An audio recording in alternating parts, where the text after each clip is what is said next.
We're distributed. I'm here in California at Carolyn's mom's house. You can see this nice floral pattern from 1980s here in Costa Rica. I go from here to Miami on Monday night. When are Miami MLP days, though? Thursday to Sunday. Yeah, you guys don't get Monday to Wednesday? Oh, that's funny.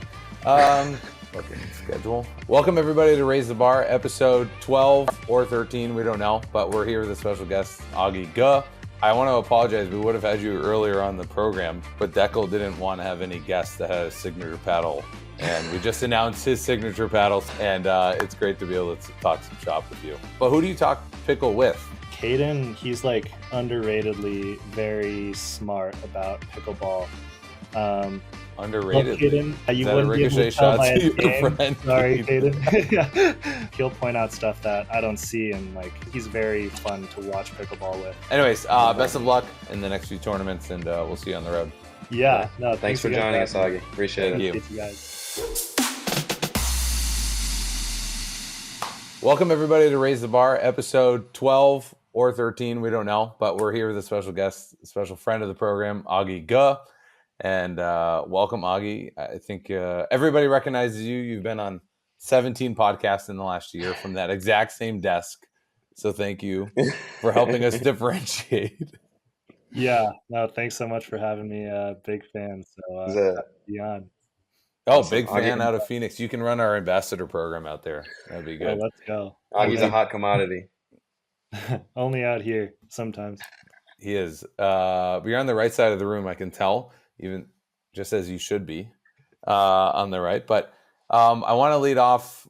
I want to apologize. We would have had you earlier on the program, but Dekel didn't want to have any guests that had a signature paddle. And we just announced his signature paddle. So now you're able to come onto the program. And it's great to be able to talk some shop with you.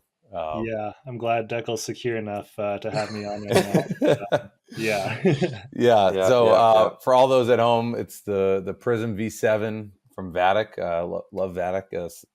Played with Vatic for a long time. But Daryl out of the West Coast has created some great stuff. And Augie's. How long have you played with them?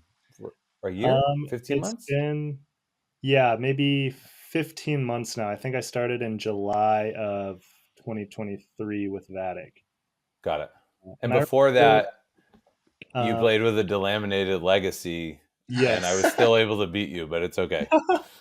Wait, Ryan, did you beat all of our guests like in the past? It seems that way. You know, when they first held the paddle, but still. Yeah, that's for sure. Well, I mean, you know, Rafa and I beat Hayden and Fed before they went on to beat the Johns, you know, in Virginia Beach.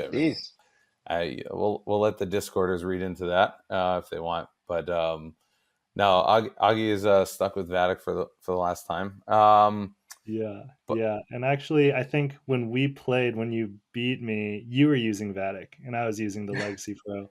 That's true. That's true. I was a Flash guy. Yep. They're good stuff. I recommend them to everybody who's getting into the game. They're good for for even if you're advanced like a pro like Augie. But your first year and a half, you can't do any wrong. But anyways, you're talking with two playoff matchups coming in Dallas. Congrats to the Flash. I think you guys secured playoffs. A hard-fought Vegas run. You only went 3-2, but you had some really tough matchups, and you got it done. Yeah.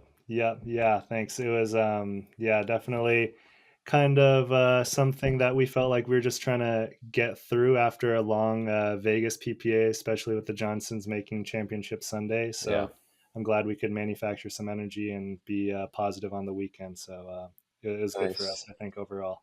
Yeah. No, it seemed that way for sure for a lot of teams coming from the weekend in Vegas of PPA and going to MLP seemed tough with energy. Seemed tough for the crowd to come and bring energy, and seemed tough for the players to come with the same energy that they usually do for MLP. MLP does require a lot of energy. It's super fun, but we all know how important it is. So it seemed tough for a lot of players. Yeah, absolutely it was. Yeah, and like you said, like that crowd was, so grateful for all the few fans that came out, but there were not a whole lot, only the diehards. So yeah, Yeah, those are we are indebted to those folks who went to Darling Tennis Center on Yeah, Monday, Tuesday, absolutely. or Wednesday. Thank you. I was going to ask you later, but you seem to have, I don't know if you're in the discords, but you seem to have a little bit more of that like young digital Discord fandom that some players have. They're like, oh, we're from Utah. I've played there for 7 years. You kind of have this like interesting like youth slash very online audience. Do you recognize that?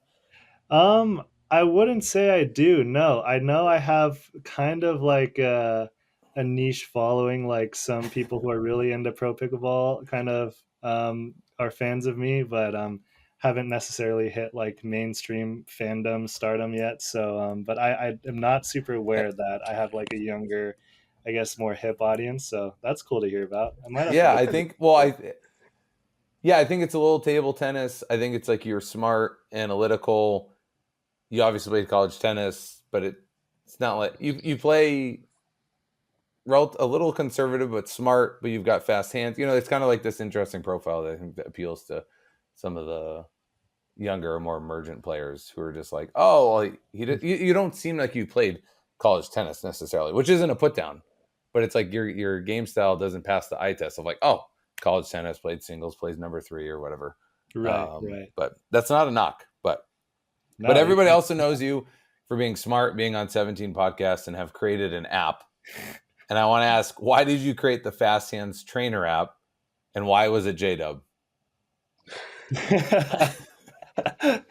Yeah, yeah. So yeah, the Fast Hands Trainer app, I think like I remember doing like some reflex exercises at like going to like a fitness trainer when I was younger. And he would just like shout out like the numbers. So I just like had my dad shout them out like while I was at home, like when I was bored, working remote.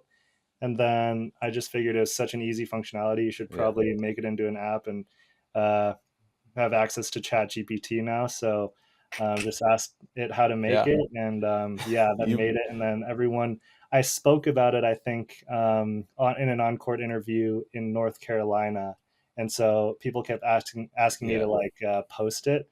Then I finally got around to doing that. So I think did you mention that's on how that pod with Dave? Like, yeah, yeah. Is yeah. Dave or Yeah, Zane you're in the too? same Yeah. exact desk. Yes. Like Yep. Exactly. yeah. Always on the right side of the room. Yeah. Yeah. That's Same cool. spot. But I thought yeah, you were just getting like absolutely crushed in the spring by J Dub in some of team practices, and you were like, I got to do something. that might or might not be true too, Yeah. and that might not still also happen every time we practice. But Um, How is it playing with J-Dub and Georgia on the team and of course Tyra, but especially I would say especially J-Dub. Like you play men's doubles with him, and he's very calm and collected and doesn't say too much sometimes, but I feel like once you get to know him, he really does open up. yeah, yeah, he does. He's got a lot of personality, although like one might not be able to see it on the surface. But for me, playing with J Dub is really like a dream come true. Like I remember, I think this was like January or so of 2023, maybe. So I was like literally 2, 3 months into the game, and JW and Danny Jensen were kind of close, Hmm. so they were hanging out. And then I was going to play a game, like a rec game, with Danny, and Danny was like, "I'm going to bring JW if that's cool," and we're like, "Obviously." So like 2, 3 months in, got to play with JW, and like even then, he was like so easy just to seamlessly like get along and play with. Like I remember I got my first Ernie ever, like playing rec alongside JW at that point. Um, and then when we first played, like I think we our first match was against, oh yeah, the Ranchers, and I was a little nervous because like obviously JW, Pablo, Christian were all such like experienced men's doubles players, and I was still kind of making my way.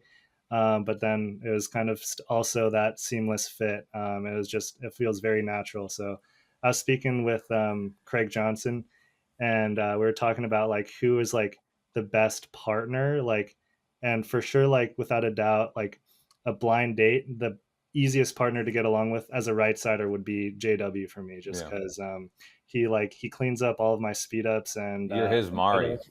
Yeah, yeah, exactly. Hey, Yeah. that's not me. That's that's the chat. The chat saying that. No, Yes. No, yeah, I've also thought of that comparison. Yeah, that's accurate, honestly. it No, for depends sure. on how the. Oh, sorry, you Go go. ahead, Okay, go I was gonna ahead. say I like well as bait ball, but no, I think it was 2 days after I recorded the pickle pod with Zane, and I said Augie's like the best upside pick in Premier, and I think that is still largely true. But Mari's giving you a real run for her money. Okay. No, because she's doing well, obviously as part of the Yeah, fives, they're crushing, and her on tour. She's getting results in women's.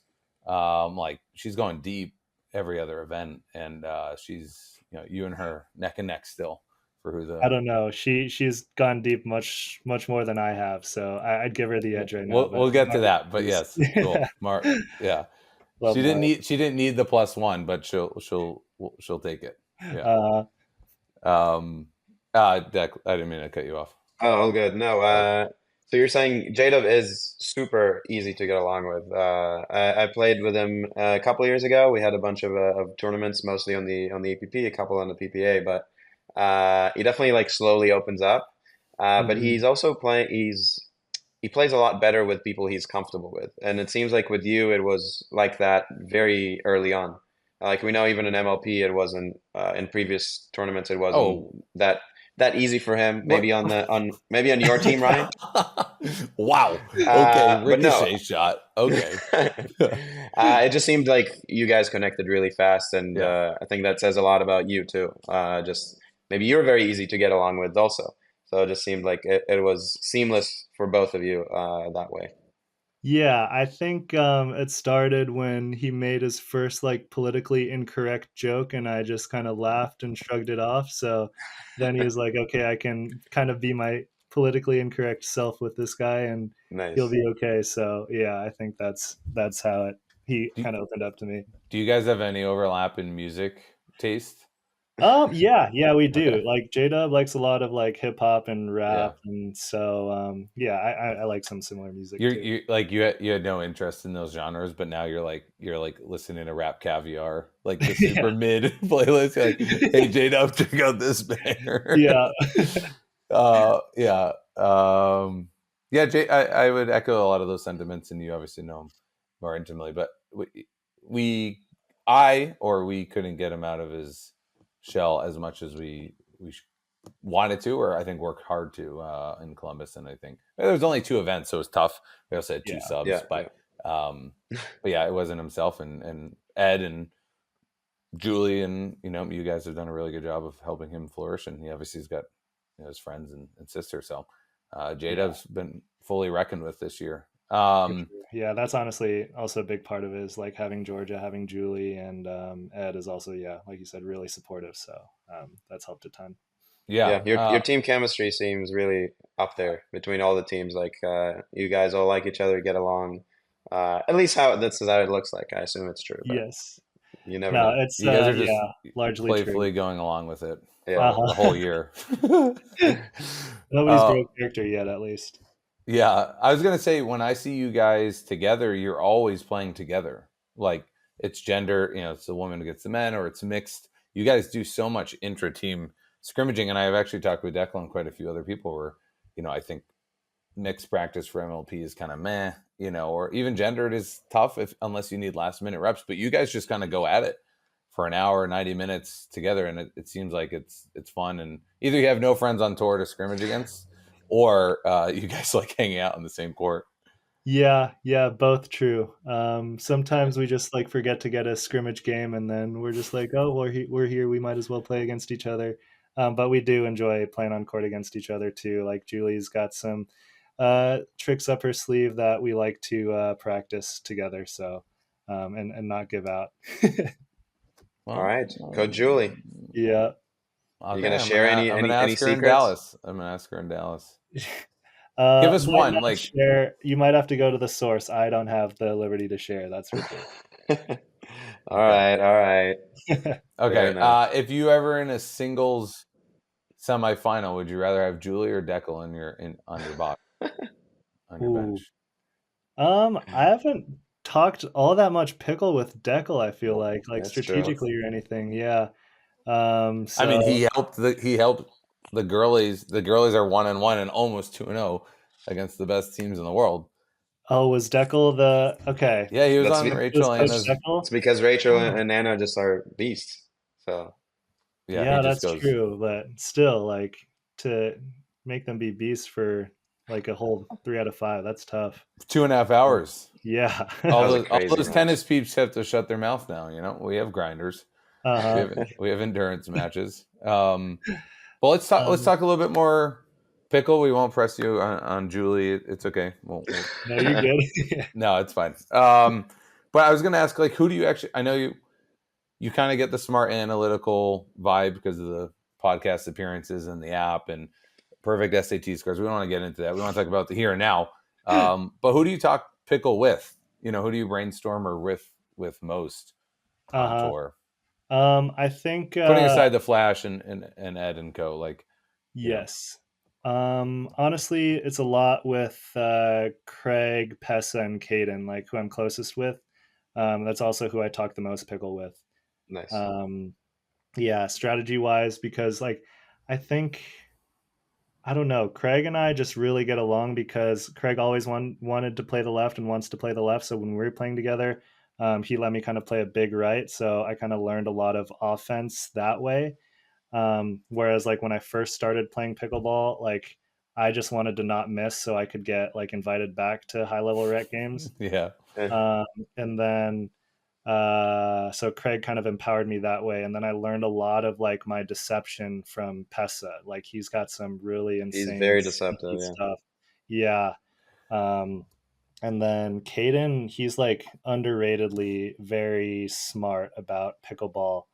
um, well, Underratedly. Caden, yeah, Is you that a wouldn't be able to ricochet tell shot by to his your game. friend? Sorry, Caden. Yeah. But no, like when we're like watching, like he'll point out stuff that I don't see, and like I can't think of a good example right now, but he's very fun to watch pickleball with and That's break cool. down the game with. So those are my main guys who I go to, and then I actually recently took a lesson with Jordan Briones, who we Nice. have out in Arizona as well, and he's still got it too. Like he still follows the pro game a lot, and he had some like uh, very helpful tips for me that I have started to kind of incorporate and utilize into my game more. So That, it's been cool. I've got some smart pickleball people around me who, yeah, I bounce ideas with back and forth. that's cool. What was the last like contentious or interesting nugget in the group chat with the guys? Is it like, was it one particular player, or is it a general like meta thing, or is it like this one shot we all need to incorporate this? Yeah, I don't know about the latest, but the one that stuck out to me the most, Ryan, I think we talked about it too. Like, and Ryan Finley brought it up to me as like having the lefty play the left. Oh yeah, I Here think we Texas did too. go. Yeah, we spoke about it Yeah, at the end of the yeah. Beer City. Yeah, yeah. So I don't know. I was more sold before like actually trying it in practice. But you've tried it. Like yeah, oh definitely, definitely. And it's the But middle who is was just on your so right? messy. It was we kind of played around a little bit, but I did play it the right, or Ryan Finley played the right because it was like kind of his idea, so we wanted to do it together. Got it. And I don't think we really gave it a fair shot, also, to be honest. But like the middle just got really messy, and yeah, But we got that's some gonna be really. that's. I talked with Ben a little bit about it and Uh-huh. about like two lefties, because it's no different. It's well, it is different, but it's no different in concept than two righties on the just by the Yeah. fact it's just foreign. So if you learned Yes. it and put in 40 hours together, like things wouldn't be messy, and you could really start to see where the trade-offs are. But until people give it a real go, with like very serious rec against equal kind of opponents, and no one's going to really be able to suss that out.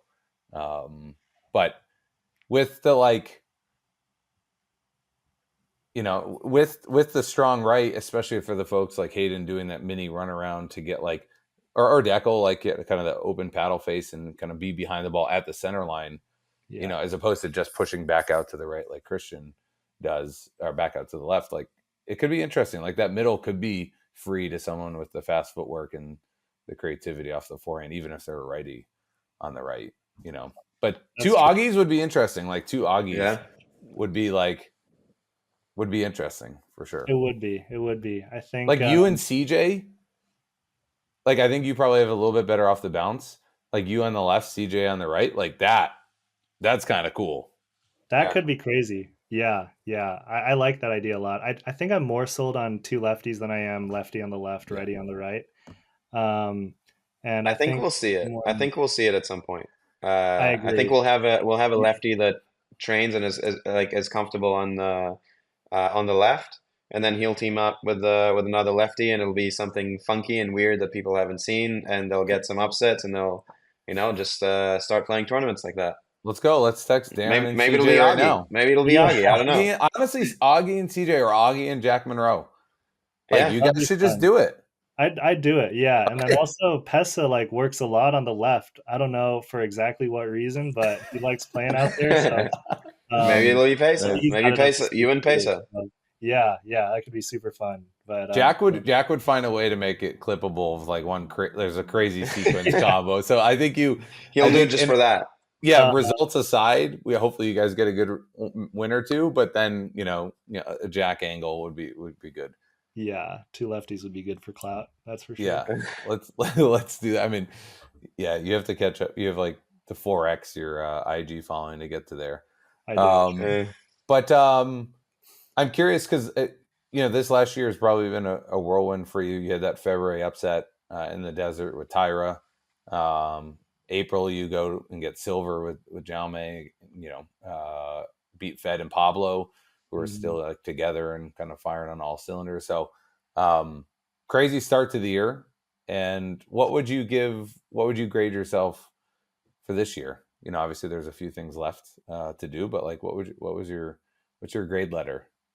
Yeah, yeah. I think, yeah, definitely had a stronger start to the year, and then kind of, wasn't as strong later in the year. But I think just putting it in perspective, and all things considered, like, I would still give myself an A so far for the year. I think I made significant like progress. Certainly, like I would have liked things to go differently in the second half of the year, but just having this like my first full kind of year on tour, and kind of getting, I don't know, dropped into like the thick of everything with like all these established partners, established players, and still being able to make some waves. I still think I did a good job, and also finding different ways to kind of improve my game. But letter grade A could have been a lot better though. So kind of like, my This Asian guy's so parents used always to an said A, he growing can't up. go. He has an A with 3 asterisks. No, well, yeah. I don't know. I'm just very used to that sentiment, I guess. I'm gonna give you A minus. I'm gonna give you B plus. I'll take a B plus. And if you guys get to the semis as a flash team with some Augie wins, then you get an A minus. Okay. Well, because you said it's part of the 17 pods and all this stuff is, and getting some established partners. Like that spring was crazy. It was. That winter spring was like, whoa, this guy, and then you get drafted and then you perform well at the gate. You beat us. J-Dub hooks us on a controversial thing. He hooks us. It honestly cost us a game point. That point would have factored into this last week, but let's not go there. We're not. So you could have been top 3 right now. Instead, you're I didn't have to have watched any other premier match results if J-Dub didn't hook us in Atlanta. But it's okay. We have the video evidence. It was never streamed, but we do have video evidence. J-Dub is a nice guy. I'm curious. This year's been a grind for everybody. When you're playing 20 plus events and you're doing competitive stuff with an MLP, like what do you attribute to the slight drop off in kind of elite results? Because I think to Augie's defense, I wouldn't say drop off. I would say maybe the rise was so hard. Yeah, hard the spike, that it was hard to ever. Right, it was a huge spike, and he's like doing really well. Talk about the best time spike. It's like it was huge, but I wouldn't say it's like went this way and then back that way. I would say it just kind of plateaued maybe for a few months, but it's not like he's gone backwards. He's definitely still adding more to his game, and you can see he's definitely getting better. And there's a lot of a lot of great teams. A lot of like the depth is a lot, is getting deeper and deeper. So it's tough. So It is. uh, okay, Augie, you go. Yeah, thanks, Dekel. Appreciate that. What were we saying again? uh, uh yeah, you haven't, yeah, it hasn't been a drop off, it's just been more of a naturalization of like, hey, like you had spiked hard on a few events really, really well to Yeah. where people dream of in succession, and then now you're finding your way Hmm. in men's and mixed. But I was gonna say, Yeah, what certainly. well, I guess rather let's positively frame it. 2025, what are you going to do differently when it comes to partners, schedule, investing in tools, raising the floor? Like, how do you approach 2025? Yeah, yeah. So yeah, for the beginning of 2025, I'll have like a set partner for Q1. So I'm excited for that, like excited to kind of build tournament by tournament rather can than you like reveal? Wait, you um haven't even texted me about this. oh yeah, no, I have I not. have to plan You haven't flights and called. You everything. haven't called me about this. I have, we both have to Whoops. plan flights to be there to play. Like, we got to register. Yeah, yeah. Yeah, I think I can reveal. So I think yeah, Jame and I are gonna run Q1 of Nice. next year together. So yeah, we're gonna run that North Carolina tournament back. And I think like we can complement each other pretty well. So it'll be like, yeah, like I said, building tournament to tournament with the same partner rather than like trying to fit into a different partner every third or fourth tournament. So that'll be good. And then I think honestly, I have like a different style than some of the lefties that were already established on tour this year. So some of my stuff like people hadn't seen before in the beginning of the year, and then they kind of caught on to it a little bit, and so I'm now having to add a little more versatility to my game as well. So I think that's also kind of been like a reason for maybe my results not being as strong the second half of the year. Um, but yeah, it's That's also a cool. testament to how players are getting better, and there's been stronger teams. And also, beginning of the year, like JW and Dylan weren't as much in the PPA picture, so yeah, Yeah.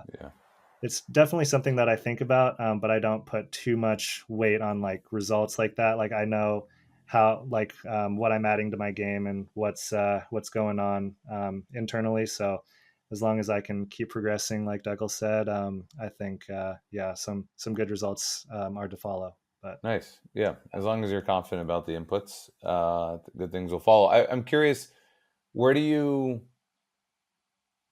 where do you stand on like raising your floor, not missing, making balls, doing smart things, and then obviously investing the time into developing deception, weapons, offensive stuff, and then incorporating the offensive stuff? Is it kind of like a fun yin and yang because you want to continue to raise your floor so that you can, show other premier and top 25 men and women that like you can make balls, you can be there. But then you're also, as you're saying, first strike, is becoming like kind of a new meta, and we're seeing people who are a lot aggressive. And if you have it, you should use it. So where do you have you had to wrestle with that kind of yeah, energy and focus yes, allocation? yes. That's a great question. I wouldn't say I necessarily like consciously think about that balance. Like, for instance, like if I make like 1,000 balls, then like I'll for sure be like I'll stay premier or whatever. But like I in practice, like when I drill, I do set aside like some time for like consistency training. So like we'll do like games like cross court, just moving the ball around. You can't speed the ball up, and it'll Yeah. go on for like 1 or 200 dinks. Like, and then there's other times where like I'm working on different offensive combos, like specifically on offense. So there's a balance there. And then like in matches, I don't give like I'm not thinking about that like for the sake of implications. Rather, Sure. I'm thinking about like how to best play each team, because at the end of the day, like we're already kind of at the elite, like we're playing the best of the best already. So there's no point for me to kind of like try to play a certain way for the sake of others to look at. It's kind of more so like as long as like I Yeah. play the optimal way to try to win each time, and I've put in all the work in all different facets of the game in practice, both consistency and offense, then I think for me, that's been the best approach so far, or it's just the Nice. Yeah. approach that's made the most sense. Yeah. Hmm. And when you go up on tour with like Jaume, envisioning like the first two events with fresh two new events with Jaume, like, do you guys, will you tend to work backwards from like, hey, these are, the opponents, the thing I wrestle with, being in some boxes, or benches, and then like some friends, but watching, and then MLP. There's a lot of different hats, and you don't have full context for how people are approaching things, so it's like you don't quite know.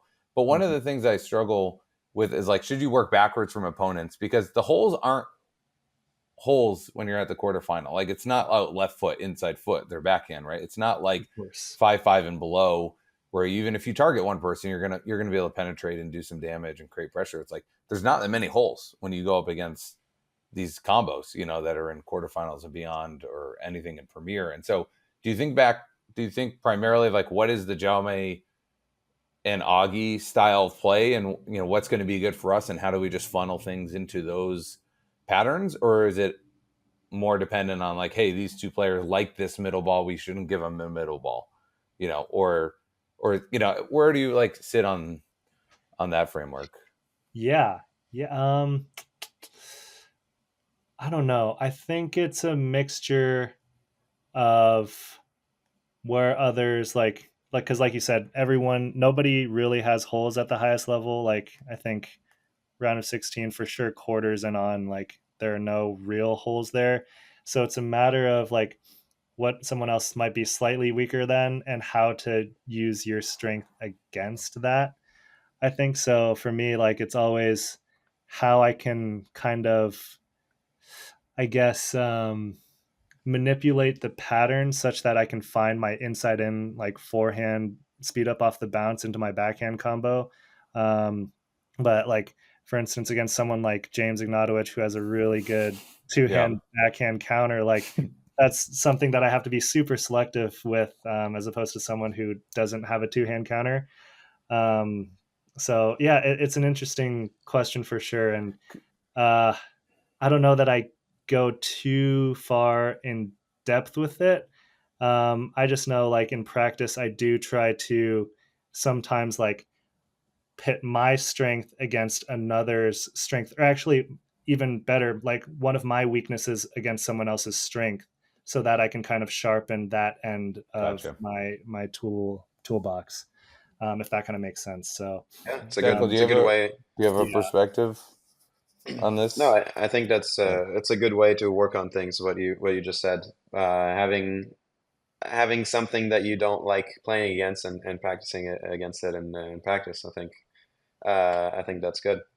Yeah. hmm Because I don't mean to oversimplify, but you could imagine the Johns being like, and Ben is just on another a level to where, I don't think two Bens would lose, in a 2025 season. Maybe they Yeah. lose once or something. But it's just to say that like they can approach the game where it's like, yeah, they know what the players are going to try to do, but they're going to enact their system more. And I think you talked about this with Dave after that, John's loss. It was like you could see Ben manipulating, and you're kind of like, you can feel what's going on, but you can't really help it because they're so good and so consistent on doing that, and they like shape you. And again, they're an Yeah. outlier, or Ben's an outlier, but and unless they are really, really being hurt by someone, they just continue to run that thing. And it's just kind Yeah. of this confidence and consistency that they can like employ onto the court, as opposed hmm to, sometimes I think myself as a player, or even other people, get too reactive. It's like, oh, that's their good thing. And it's like, well, let's see if they can really do that, Consistently. three times in a game over the course of a best of three match.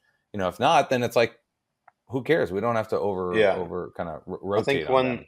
Yeah, I think one thing they do, Ben and Colin do really well, is stick to their plan, even if they didn't work for 2, 3 points because, their opponent hit good shots, or I don't know, something didn't go according to plan. They're like, okay, this is still our plan. Percentage wise, we're still probably going to win most of the points doing this, so they stay with it. Of course, if it continuously doesn't go well, then you try to find new things. But I think a lot of players kind of freak out when it didn't work 2 or 3 times, and trying to change the strategy completely. And then there's changing it to something that probably is going to work not as well.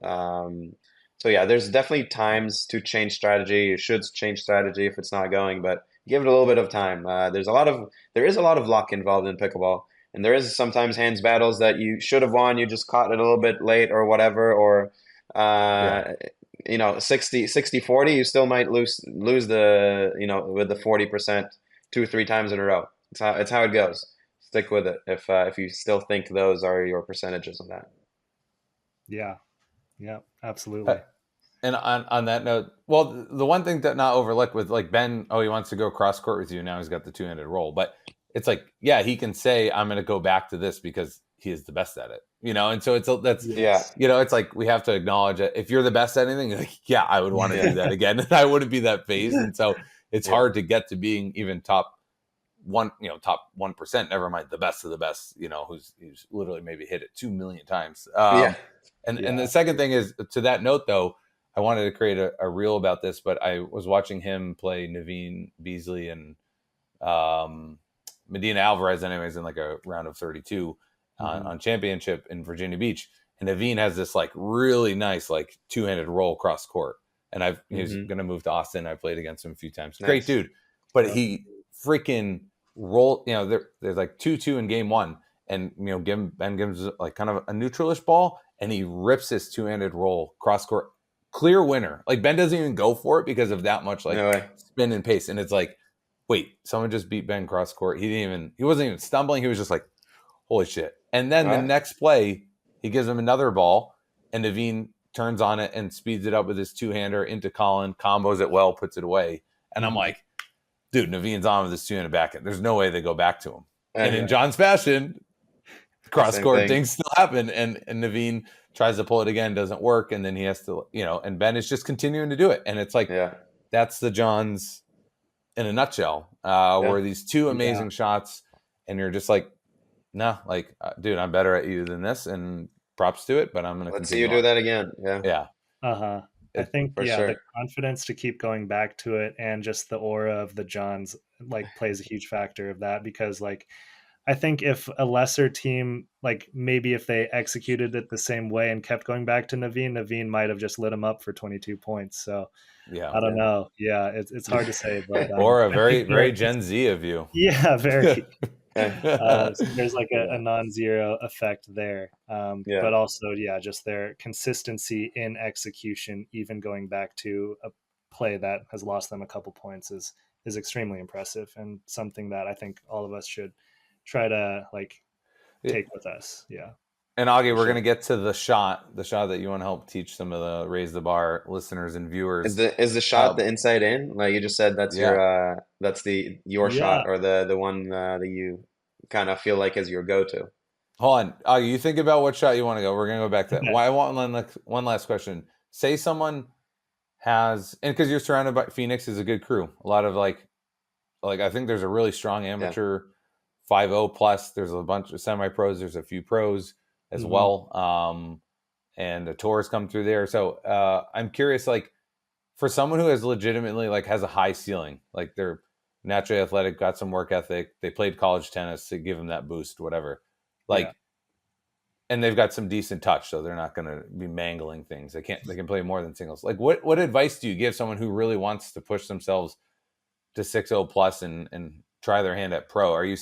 Would you say to them pragmatically, like, hey, you got to be able to make enough balls, your thirds and your fifths, and get in, and dinking can't have holes, but you really need two weapons to either pierce through what is a crowded field. Like, you can't be this holistically slightly above average guy in 6 regards. Like, if you want to make a shot at and do it over the next year and a half, like, you got to pierce through somehow. Like, what are you telling them?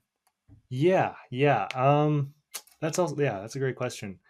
Certainly you do have to be above average in 6 regards. Like we'll consider that like one's fundamentals. You have to be above average in all your fundamentals.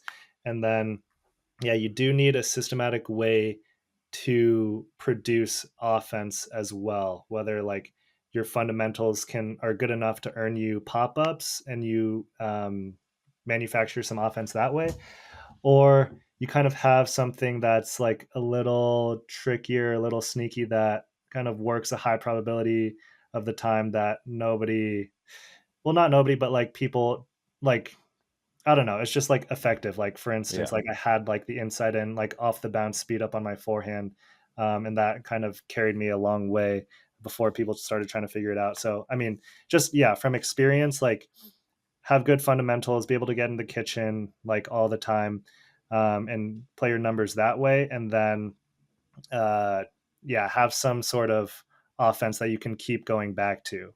Yeah. I think yeah, Uh, that's a good way to go about it. the, yeah, the thing, it's a leading question to go to this tangent, but something I think like the meta has changed a bit, with some with paddle, some with athleticism, some with showing that like people aren't invincible. So if you attack, it doesn't have to be as creative chaos as it is, Yeah. but like, persistently creating pressure, whether that's like visual with like a hold and like going multiple directions, or like the same hold, for a dink and speeding up and comboing. Like you have to, obviously you have to create offense in a way that I think a year and a half ago, if you just made balls and played smart, like that was a good form of pressure, to get you pretty far. And now Yes. that doesn't feel like the case, because everybody's floor is getting higher and people have more powerful paddles, and people are showing like a wide variety of offense, whether it's like, Risty reaching Gabe, or it's off the bounce stuff, or it's Hayden taking middle, or Mm-hmm. people earning, and or it's lefties, going off the bounce. So that's to say that like Ben has this advice that, if you're 5'5", or, trying to go pro, it's like you shouldn't be this well-rounded character. You should just have those fundamentals enough but you got to really develop the one or two ways to strike. Like Will Howells is a good example. The flick and the Ernie Yeah. and a drive, it's like cool, but like he still messes up forehand inside cup dinks, and the backhand dink can be shaky, or like the two-handed backhand drop is like pretty shaky at times, but he's got pretty good hands and he's got two or three weapons that create a lot of freaking pressure. Yeah, that is true. I do think, yeah, despite what you mentioned, I think Will does have like pretty solid fundamentals. But yeah, I don't know. I just think He's not the most consistent. Like that's true. you Yeah. wouldn't say he's the most consistent, but he's doing enough damage with those other things that you have. I think people really deliberately like, don't drop cross court to him because he's going to earn you. Don't go up the line because he's going to earn you. Like don't Certainly. dink cross too high because he's going to flick it right into your chest or your partner. So like there's enough of those where you're like, oh, this is kind of a minefield, as opposed to, yeah, this person's going to make me hit another shot, but that's different than like, a ball coming at my face or making me think that he's going to do something funky. True. Yeah. I don't Yeah. know. I don't know if it's like Eh, if I there think both. is. I think both are good. I Yeah, think I do no, too. honestly, I think it's Yeah. two I different understand. options. In the end, you'll have to have offense. I like having the fundamentals first, and then adding offense to it. But there's definitely, if you know a person has good offense, it's likely they'll be able to get the fundamentals later. So I think both are good. It's two good options. There's a lot of ways to judge talent. So Yeah. I agree. Yeah. Everyone is different. And I wouldn't say that I would disagree with Ben that, and I think there's like different ways to develop to become elite. It's kind of just what But you tend to pick up first, and everything else can follow. but now the timelines are compressed, right? Like, because if you had played for 3 years, then you could develop offense on the spot because you really needed to. Here, it's Mhm. like it's kind of tough to break through. Like if some, like Max Freeman, watch out, lefty. He's got some I know. deception and craft within his first year. I'm like, as long as he reasonably get to the kitchen and he's going to give people some really crazy looks and then combo off of like some deception, I'm like, that's a profile that stands out to me, as opposed to the person who can make a lot of balls where you're like, I don't actually know if offense is going to come. Yeah. No, that's true. It could be. Like, Yeah. anyways, not to show that Deckel's wrong here, but I don't know. It actually doesn't follow suit that I think offense comes. I think it's more likely if someone's it really good at one or two lanes of offense against top talent that isn't quite like flash in the pan, like the I think flow of it talent. comes But if you work on it. To be honest, when I started playing, Mhm. I had zero offense, and when I say zero, it's zero, I know, but you were nothing. playing against boomers in a HOA for $400. Yeah, it doesn't matter. I Created know. offense. And now I'm considered an Yeah. offensive player, and I had zero at first. And Yeah. for a long time, it was hard to create a lot of offense with with the paddles that we used to have. If you work on something, if you're talented enough, if you have the skills and the work ethic, I think you can uh, create those offensive tools and Got it. develop them. So Mhm. Uncle that Uncle that's Uncle my Bar right take. there. That's Uncle Bar speak for you. Yeah, no, I mean, yeah, shout out to Max. He's a sick lefty. He might take my lunch. But yeah, I do think okay, from the perspective of like judging like a player, like it is easier to see like this person might get to an elite level if they have like some offense that is like that one would consider like sick, and it's harder to say like someone who has good fundamentals who has been doing well and like steadily climbing. It's harder to say that this person would get to like that upper echelon just because you haven't seen that they have like the full like toolbox to get to the elite level. I mean, we're just trying to geek out, but okay, Augie, what's the shot that you want to help raise the bar listeners think about, execute on, watch you do it? You know, is it the inside in forehand speed up, or is it going to be transition reset? What is it going to be? Yeah, I think I can touch on both, just because like I think I do them like kind of uniquely compared to others. So the inside in like forehand speed up, I actually think I like was inspired to just start speeding up off the bounce from like Rob Nunnery. Like he was kind Nice. of eating us up, and I was like I played him in like Newport Beach APP. The first tournament I used the Vatic Prism last year in like July or June, and yeah, he just had access to so much offense like off the bounce on like what was seemingly like a low shot. So really like it's simple and it's like cliche as everyone says, like get the pedal tip fully down and just like accelerate like from like the 9 to 3 all the way through and like Let's all do um, it. Let's or all sorry, do it. The Augie. six to Let's. three, 6 to 3. So almost like three quarters of the full circle, and just like try to generate as much kind of paddle tip speed as you can, and like generate like some true topspin with it. Hmm. Granted, it helps to have like a little grittier of a paddle, so you can get kind of grab the ball. Like I tried with like a less gritty paddle, and it just wasn't doing it the same. So no Selkirk players can Yeah. really tune into this segment. Yeah. um, yeah, so And are that's you the trying kind of to the go gist out? there. Are you trying to go kind of under and outside the ball, or are you like straight back of the ball, windshield wipe?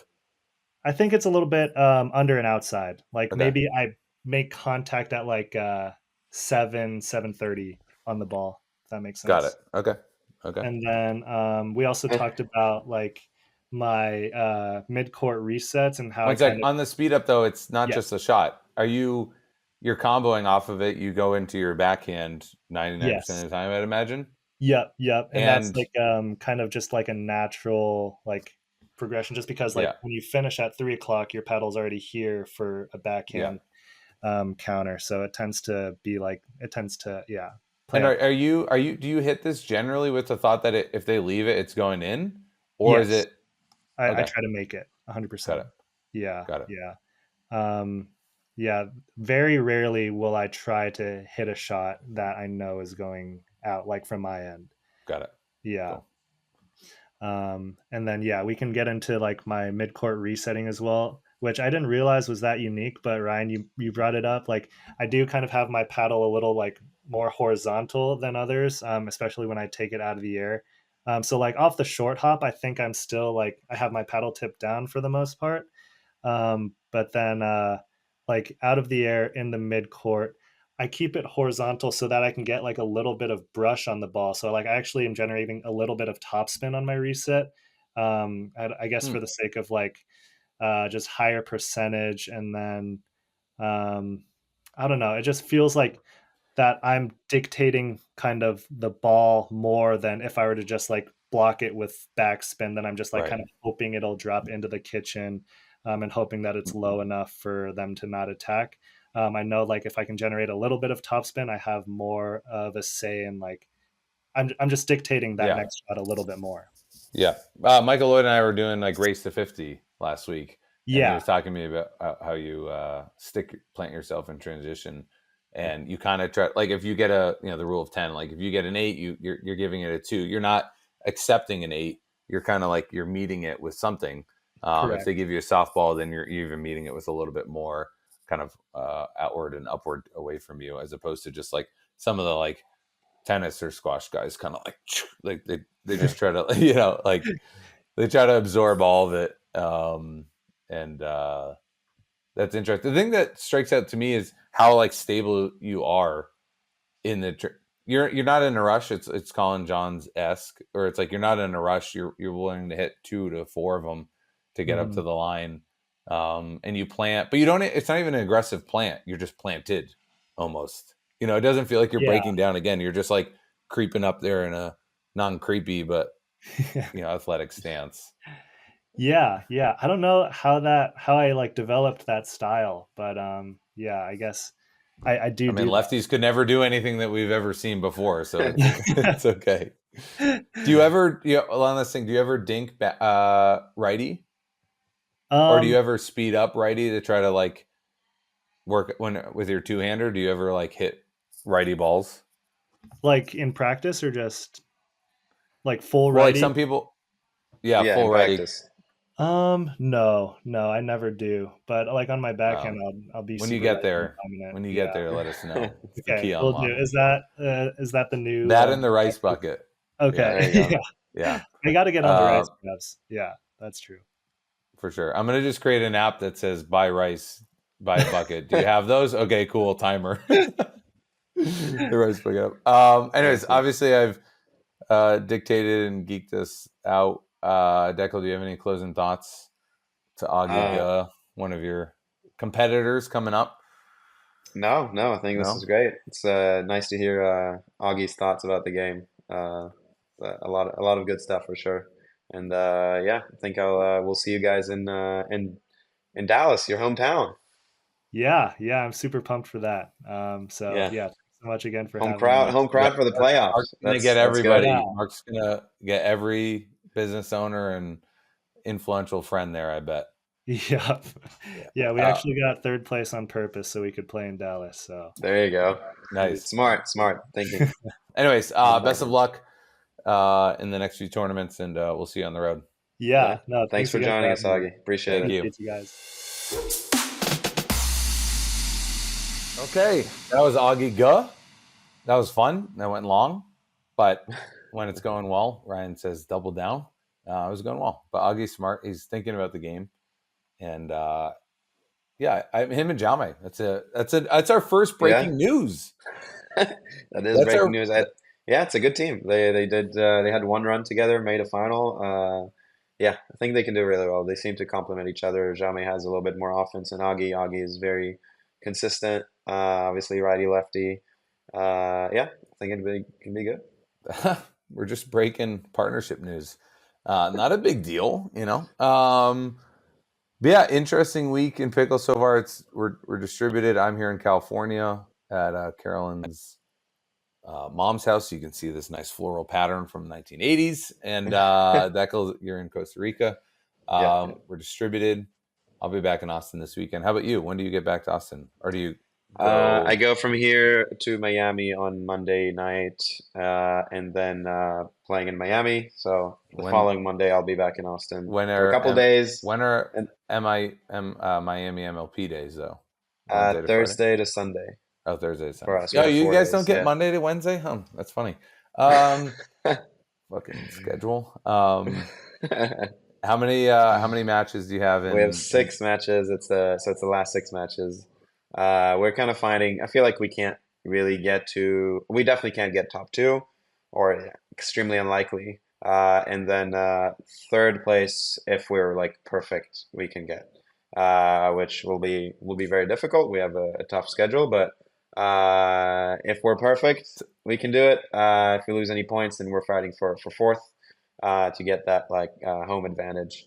It's important, and kind of get in a good groove before the playoff in Dallas. So a lot has to play out in the next 10 days, but it's pretty likely that the DC pickleball team plays the Texas Ranchers. Yeah, it seems very likely, unless we finish third. I know. I'm saying it seems very likely. It's very likely we'll be like 4 and 5, and those teams are probably going to play each other. It's not for sure, but so So yeah, excited for that'll be an exciting matchup. Is there a chance that we're Raise the fourth and bar you're battle. fifth? Is there? Yeah, there's a Okay. chance. I would say it's if we do poorly, and also let's say the hustlers do poorly. So basically, if both of us don't pass you guys, so it really depends how we do. Well, we'll see. We'll see. Don't get caught up in the Miami nightlife. Yeah, that's my MO. Yeah, I know. Miami weather. So high of 82, low of 74. It's like that's a joke. I mean, we had freaking Vegas. Seems perfect. I'm sure it'll be humid. Here I'm in Costa Rica. It is super humid here. But we actually have we've been having great weather, and like it's been like 70 something degrees. Definitely humid, especially in the evening. It is like we're at a rainforest here. Super green, super nice. It's been awesome, to be honest. But you have covered courts too, I think. We have covered courts, exactly. Yeah. We have covered courts, so all our courts. Well, there's 4 not covered, 8 covered, but we're basically using just the covered.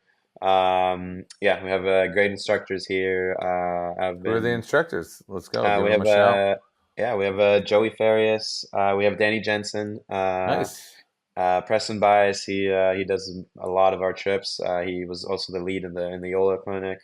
We have Georgia Johns, who is our coordinator and coach, who is Ben's and Colin's sister. They have definitely taught her a lot. And we have Josh Jenkins. Also another Yola pro. So yeah, it's a really good group. Packed house, yeah. Packed house, yeah. We have like a kind of like a 1-to-5 ratio. So it's it's definitely they're getting a lot of good instruction and a lot of private time with each coach. So it's been really fun. We have a really fun group of coaches and players, and it's any good the meals? Location. Yeah, it's all included food, tours, the hotel, the shuttles, everything. Kind of like it's a one package for everything. And this is one of my favorite spots for sure. Like every time I want to come back here, it's it's so peaceful. For one, it's so peaceful. It's like it's amazing.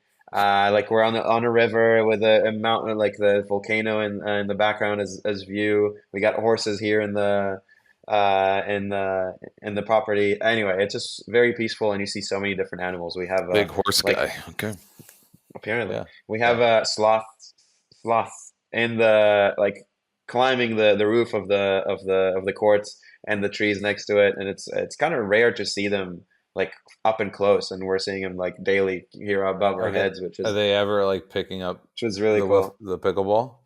No, they haven't been on court, but above the court they're a lot. A Vulcan V profile. Yeah, no, that would be quite an advertisement for them. By the way, random question: do you travel with balls to the resort, or do you keep them there? Both. We mostly travel with new one. Depends how soon we'll get there again. But yeah, some of the nets we leave here for the next time. Balls are easier to carry than nets. They're pretty light. Don't worry, I know how to carry balls away from a tournament. Nice. I also bring I brought some Vulcans for me to practice with. So this morning I drilled with Danny, and definitely need to stay sharp for Miami coming up. So drilling here every day, playing a few games with the guys, and doing a bunch of fitness. I feel like especially in the humidity, it's good to get used to it for before Miami. We got a really nice place to run here, doing some stuff on court. So finding ways to stay in shape. It's definitely needed. But yeah. Guys, check it out. Pickleball Getaway. Seriously, you will not regret it. Costa Rica is awesome. We have a bunch of other locations. If you have any questions about it, always let me know. Super fun. Boom. Okay. Well, not as fun in the desert for Carolyn and I. I mean, actually, Sunday we can bond a little bit. Okay. You had your coaching hat on. Yeah. Against Anna and Rachel. You want to share? Oh, yeah.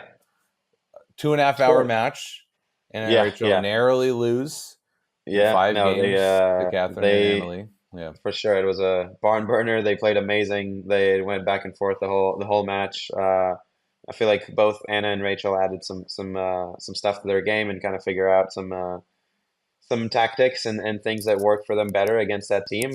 It worked in the match in Atlanta, and then kind of Annalie and Catherine came with some new stuff the next time. So now I feel like there were good adjustments made, and I feel like they have more belief too that they can win, They and just belong. Yeah. more, yeah, they belong, more confidence.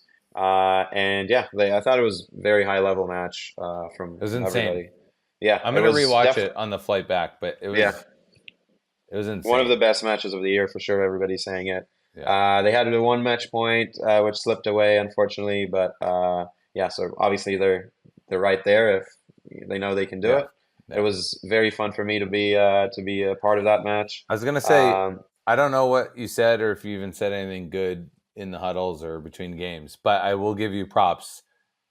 You were on the bench and not in the shaded chair area. You were hanging yeah, out for 2.5 hours in direct sun. You had to put sunglasses on, I think, in game three. yeah, You were just baking, like bar was definitely baking. baking in the sun.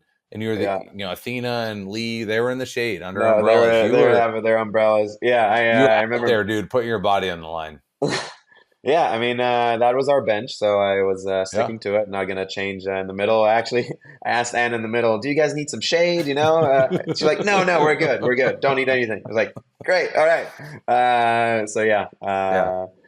I know it was definitely hot, definitely sweating, but no, it was fun. It was great to be a part of it, and hoped I helped them at least a little bit. And yeah, probably gonna do it again at some point.